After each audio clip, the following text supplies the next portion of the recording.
Good morning, Alex and friends. I'm Grace. Today is Wednesday, September 17th, 2025, and you're listening to Alex's News.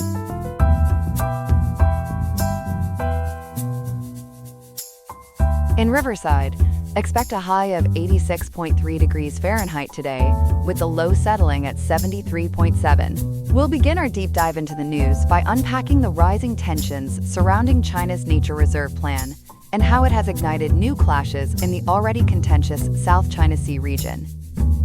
Then, we'll turn our attention to Boston, investigating the specific factors that are driving the intensified immigration enforcement raids that have been seen recently across the city. All these compelling stories and more are coming up next on Alex's News. Stay tuned.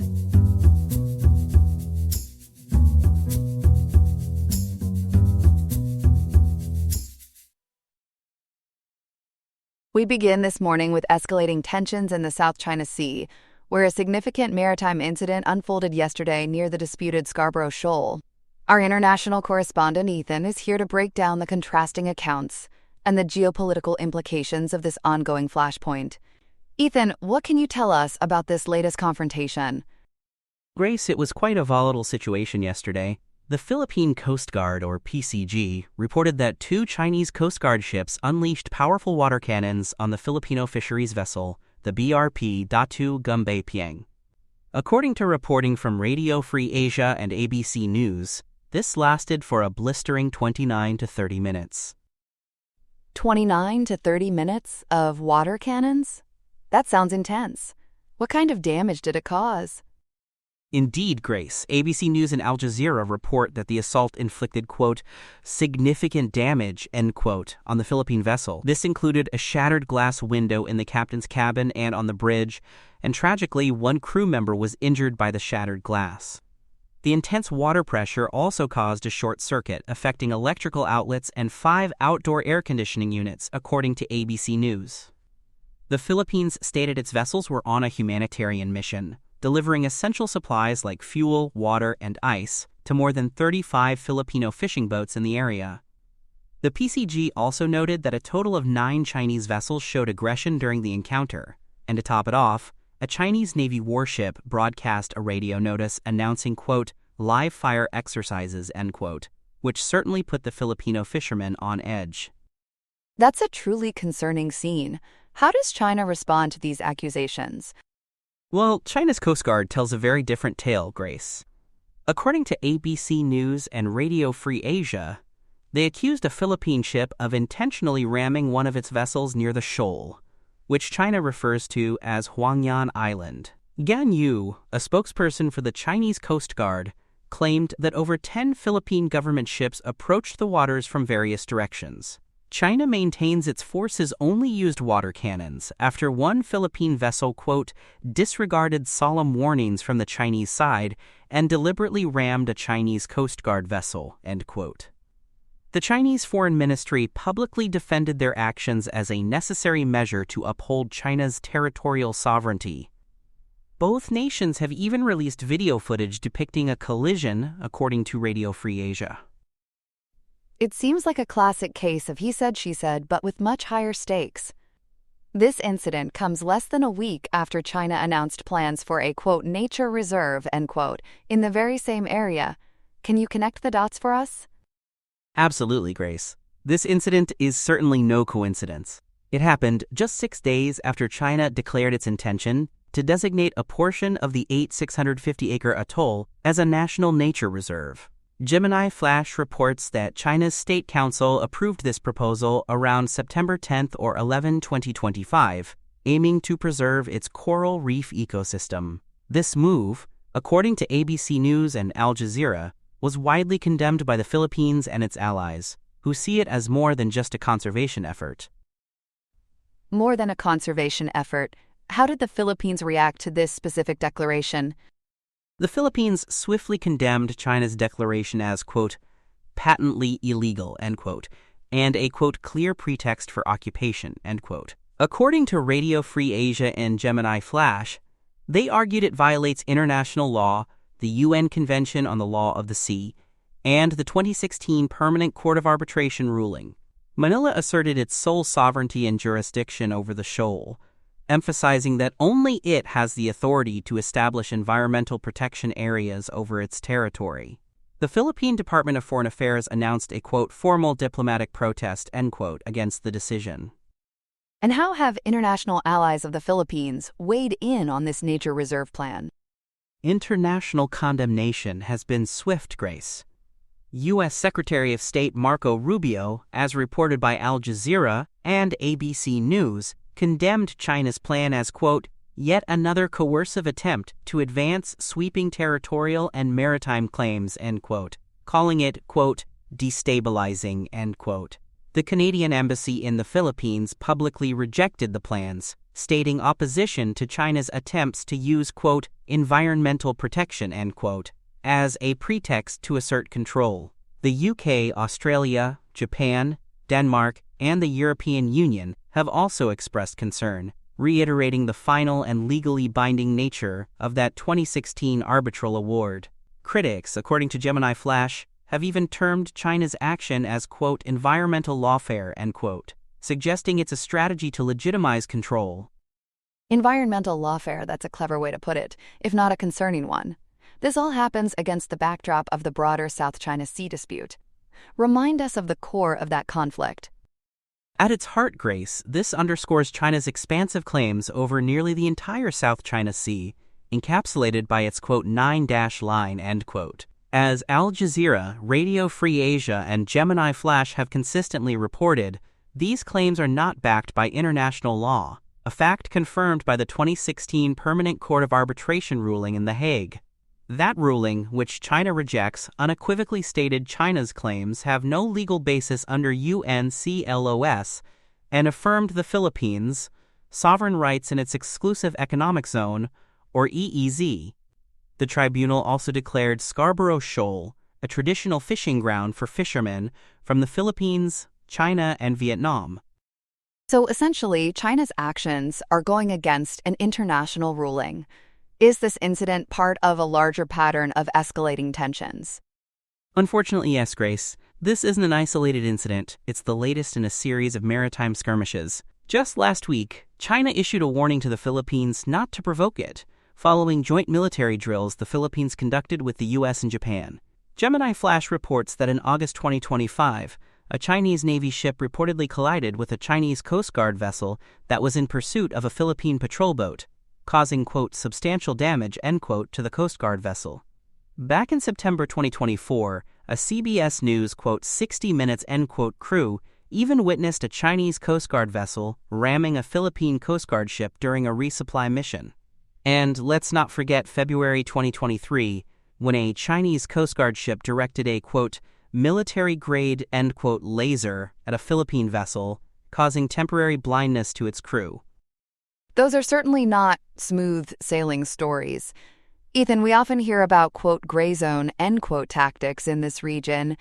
How do they factor into incidents like yesterday's? Grace, both sides are operating in the, quote, gray zone, end quote, which refers to actions that fall short of outright war but are coercive and assertive. The Philippine Coast Guard's mission yesterday, while framed as humanitarian, is seen by experts as part of a deliberate, quote, gray zone, end quote, sovereignty assertion strategy. According to Gemini Flash, the timing, just days after China's nature reserve declaration and the aggressive Chinese response, highlight its assertive nature. The Philippines is using what they call, quote, assertive transparency, end quote, to publicly document Chinese aggression. On the other side, China's People's Armed Forces Maritime Militia, or PAFMM, is a key component of their own, quote, gray zone, end quote, strategy. These fleets, appearing as civilian fishing boats, are coordinated, funded, and directed by the Chinese government to advance Beijing's territorial claims without triggering overt military conflict. It sounds like a very delicate dance on the high seas. Given these escalating tensions, how are international alliances, particularly the U.S. Mutual Defense Treaty, playing out? The Philippines has been actively strengthening its alliances, Grace, notably increasing base access and conducting joint exercises with the United States. Gemini Flash reports that the U.S. Mutual Defense Treaty with the Philippines extends its coverage to both countries, armed forces, public vessels, and aircraft operating, quote, anywhere in the South China Sea, end quote. So with yesterday's incident, has China's action triggered that mutual defense treaty? That's the million-dollar question, Grace, and it's a complex one. Philippine President Ferdinand Marcos Jr. has publicly stated that the trigger for invoking the Collective Defense Clause would be, quote, if any Filipino serviceman is killed by an attack from any foreign power, end quote. While yesterday's incident caused injuries and damage, Philippine Executive Secretary Lucas Bersamin, in June 2024, suggested such clashes might be, quote, a misunderstanding or an accident, end quote, and not yet an, quote, armed attack, end quote. The United States, however, has consistently reaffirmed its, quote, ironclad, end quote, commitment, warning China that the MDT extends to, quote, armed attacks on Philippine armed forces, public vessels, or aircraft, including those of its Coast Guard, anywhere in the South China Sea, end quote. The precise definition of, quote, armed attack, end quote, in the context of these, quote, gray zone, end quote, activities remains a point of discussion. It's a very fine line they're walking. Has there been any other international support for the Philippines recently? Absolutely, Grace. International partners have been showing support. In mid-August 2025, the U.S. briefly deployed 2 warships, the USS Higgins and USS Cincinnati, near Scarborough Shoal, after an earlier collision incident, according to Gemini Flash. Canadian forces participated in joint naval drills with Australia and the Philippines in late August 2025, simulating aerial threats. And just 3 to 5 days ago, from September 12 to 14, 2025, Japan also joined joint maritime exercises with the Philippines and the U.S. in the Philippine Exclusive Economic Zone. So a show of force from allies. What about ASEAN, the Association of Southeast Asian Nations? What is their stance on this volatile situation? While a specific, consolidated ASEAN statement on these precise September 2025 events may take time to materialize due to their consensus-based decision-making, ASEAN's general stance is well established. Gemini Flash reports they consistently emphasize maintaining peace, security, stability, and freedom of navigation, advocating for peaceful dispute resolution in accordance with UNCLOS, and calling for, quote, maximum restraint, end quote. Unilateral actions like declaring a nature reserve or aggressive maritime maneuvers typically go against these principles. The Declaration on the Conduct of Parties in the South China Sea, or DOC, signed by ASEAN and China in 2002, commits parties to, quote, exercise self-restraint, end quote. China's recent actions could be viewed as challenging the spirit of the DOC. They are also negotiating a Code of Conduct, or COC, aimed at establishing legally binding rules by 2026, which is still a few months away. Ethan, thank you for that comprehensive overview of a very complex and tense situation. We appreciate you being here. My pleasure, Grace. The sources for this report are Radio Free Asia, ABC News, Al Jazeera, and Gemini Flash Reports. We turn now to a contentious issue brewing in Boston, where federal immigration enforcement has significantly ramped up. For more on Operation Patriot 2.0, we go to our reporter Chloe. Chloe, what's the latest on this situation that has certainly generated a lot of heat? Grace, Federal Immigration and Customs Enforcement, ICE, has intensified crackdowns across the Boston metropolitan area. This is part of President Trump's escalated immigration enforcement operation targeting sanctuary cities like Boston. The current surge, Operation Patriot 2.0, began on September 6, 2025, just 11 days ago. It follows an earlier May operation that led to nearly 1,500 immigrant detentions across Massachusetts, according to the Los Angeles Times. That's a significant number. What are the tactics, and where are detentions occurring? Operation Patriot 2.0 targets individuals described as, quote, criminal illegal aliens, but advocates argue it also ensnares others. Immigrants are detained in public spaces like work sites and parking lots. Advocates report unmarked ICE vehicles targeting work vans. The Los Angeles Times highlighted 3 landscapers arrested at Saugus Town Hall after agents reportedly smashed their truck window. Detainees are transported from Portsmouth International Airport in New Hampshire, with over 300 shackled individuals documented since early August, as Newsday reports. These are very aggressive tactics. How is the Trump administration justifying these actions?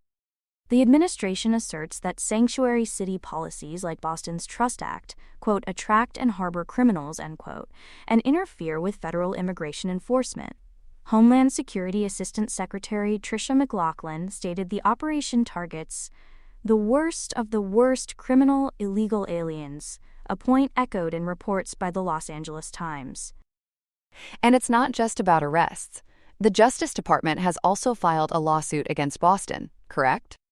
That's right, Grace. On September 4, 2025, the U.S. Department of Justice sued Boston, claiming its sanctuary city policies illegally impede federal immigration enforcement and violate the U.S. Constitution's Supremacy Clause.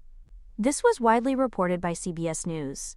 Legal experts suggest such lawsuits typically take months to resolve. So how are Boston officials and advocacy groups responding to this federal pressure? Are they feeling the heat or digging in their heels? They are definitely digging in their heels, Grace. Mayor Michelle Wu condemned the crackdown as an unconstitutional attack and stated Boston will not yield, as reported by the Los Angeles Times. Massachusetts Governor Maura Healey labeled it political theater. Advocacy groups argue these sweeps ensnare non-criminals, increasing fear in communities. The city of Everett even canceled its Hispanic Heritage Month festival due to safety concerns, according to Newsday. And what about those claims of non-criminals being caught up? Is there any evidence to support that? Yes, Grace. While the administration targets the worst of the worst, Republican Massachusetts U.S. Attorney Leah Foley has acknowledged that collateral arrests of non-criminals do occur, as reported by the Los Angeles Times. A Washington Post analysis of recent ICE data indicated an increasing tendency by the administration to target unauthorized immigrants with no criminal record. Academic studies widely suggest that sanctuary city policies often enhance public safety by fostering community trust and encouraging immigrants to report crimes, rather than increasing crime rates, according to analyses from Congress.gov and Oxford University. That's a striking discrepancy, Chloe. Is this strategy confined to Boston, or are other cities facing similar isolation? This is not just Boston, Grace. President Trump has explicitly targeted other sanctuary cities including Chicago, New York, Los Angeles, and Seattle, with plans for a broader ramp-up of operations, according to clickondetroit.com. Chicago Mayor Brandon Johnson has condemned his city's crackdown as tyranny. Protests have also erupted, with arrests near the ICE office in Burlington, Massachusetts, as Newsday reports. It seems federal immigration enforcement is not taking an ICE-olation day anywhere. Chloe, that was an incredibly comprehensive breakdown of a very complex and impactful situation. Thank you for cutting through the noise and giving us the facts on Operation Patriot 2.0 and the wider implications. We'll be keeping a close eye on these developments. My pleasure, Grace. Here are some other headlines. In London, President Donald Trump is making a historic and, for some, controversial second state visit to the United Kingdom. The unprecedented 3-day trip is designed to bolster the, quote, special relationship, with a focus on a new, quote, tech prosperity deal. The president is being hosted by King Charles III at Windsor Castle, where he was greeted with full royal pageantry, including gun salutes. However, it hasn't all been tea and crumpets. Thousands are expected to protest the visit. Demonstrators have already been projecting their views, quite literally, by casting images of the president with Jeffrey Epstein onto the walls of Windsor Castle. On the agenda for tomorrow is a meeting with Prime Minister Keir Starmer, where talks on trade and potential tariff relief are expected. Meanwhile, back in Washington, FBI Director Kash Patel is in the hot seat for a second day of testimony on Capitol Hill. During a fiery 4.5-hour hearing yesterday, Patel faced intense criticism from Democratic senators, who called him arguably the most partisan FBI director ever. He was grilled over his handling of the Charlie Kirk assassination investigation, an alleged unprecedented purge of senior agents, and the Bureau's files on Jeffrey Epstein. Patel didn't pull any punches, at one point getting into a shouting match with Senator Adam Schiff, calling him a, political buffoon. Patel remains defiant, telling critics to, please bring it on, and he is scheduled to face the House Judiciary Committee later today. And the Justice Department is voting for a fight, filing lawsuits against Oregon and Maine in an escalating battle over voter data. The DOJ is accusing the states of violating federal law by refusing to hand over extensive, unredacted voter registration lists. Both states are staunchly resisting what they call a politically motivated, fishing expedition. Oregon's Secretary of State says he will protect his citizens' privacy, while Maine's Secretary of State colorfully told the department to go jump in the Gulf of Maine.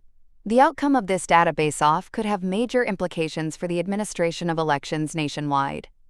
Finally, a sad farewell to a true Hollywood legend. The sun has set on Sundance, as actor, director, and independent film champion Robert Redford has died at the age of 89. The iconic star of films like Butch Cassidy and the Sundance Kid and All the President's Men passed away in his sleep at his Utah home. Redford won an Oscar for directing Ordinary People, but his most enduring legacy may be the Sundance Institute and its film festival, which launched the careers of countless filmmakers.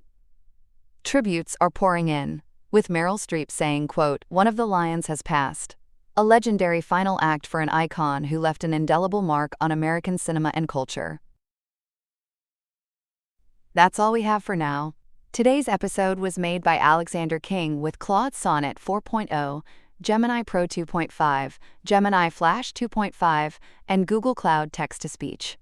I hope you have a great day. I'll see you tomorrow, Alex.